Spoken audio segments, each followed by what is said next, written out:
People, welcome to Kumari kitchen. ఈరోజు special recipe టమాటా పచ్చడి అండి.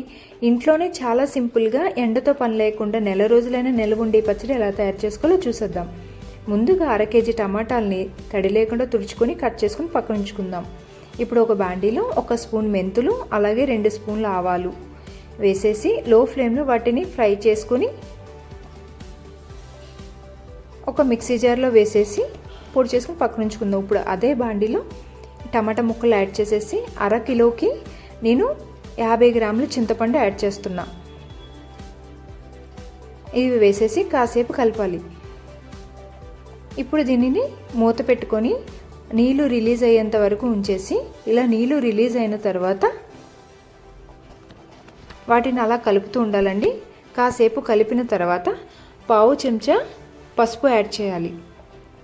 పసుపు యాడ్ చేసేసి అలాగా లో ఫ్లేమ్లోనే దానిని కలుపుతూ ఉండాలి.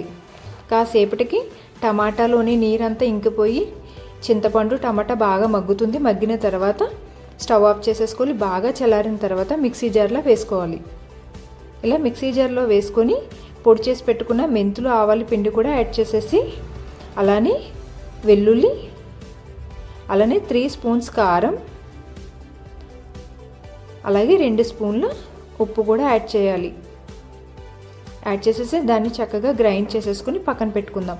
ఇప్పుడు వేరే కడాయిలో 100 ml ఆయిల్ పోసుకొని 1 స్పూన్ మినపప్పు, 1 స్పూన్ శనగపప్పు, అలానే 1 స్పూన్ జీలకర్ర, 1 స్పూన్ ఆవాలు కూడా యాడ్ చేసేసి కొంచెం వెల్లుల్లి కూడా యాడ్ చేసుకోవాలి.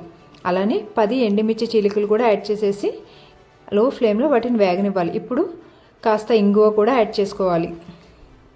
ఇంగువ యాడ్ చేసేసుకుని కాసేపు కలిపిన తర్వాత కొంచెం ఎక్కువే కరివేపాకు కూడా యాడ్ చేసుకొని వాటిని బాగా వేగనివ్వాలండి. వేగిన తర్వాత ఈ గ్రైండ్ చేసి పెట్టుకున్న ఈ పేస్ట్ని కూడా యాడ్ చేసేసి లో ఫ్లేమ్లో మాత్రమే మొత్తం పచ్చడి అంతా పచ్చివాసన పోయేంత వరకు దానిని కలుపుతూ ఉండాలండి. లో ఫ్లేమ్లో అలాగ కాసేపు కలపాలి. ఇలా కలపడం వల్ల నెల రోజులైనా పచ్చడి అస్సలు పాడవదండి. చాలామంది ఏం చేస్తారంటే నూనెలో వేసేగానే ఇంకా స్టవ్ ఆఫ్ చేసేస్తారు. అది పచ్చివాసన పోయేంత వరకు దానిని కలుపుతూ ఉండాలండి. ఇలా కలిపిన తర్వాత కాసేపటికి మొత్తం ఆయిల్ అంతా రిలీజ్ అవుతుంది. ఇంకంతే అండి. ఇలాంటి కంటైనర్లో చక్కగా వేసుకొని మూత పెట్టుకుంటే నెల రోజులైనా పాడవదు. మరి మీకు నచ్చిందా? నచ్చితే please subscribe to my channel. Thank you.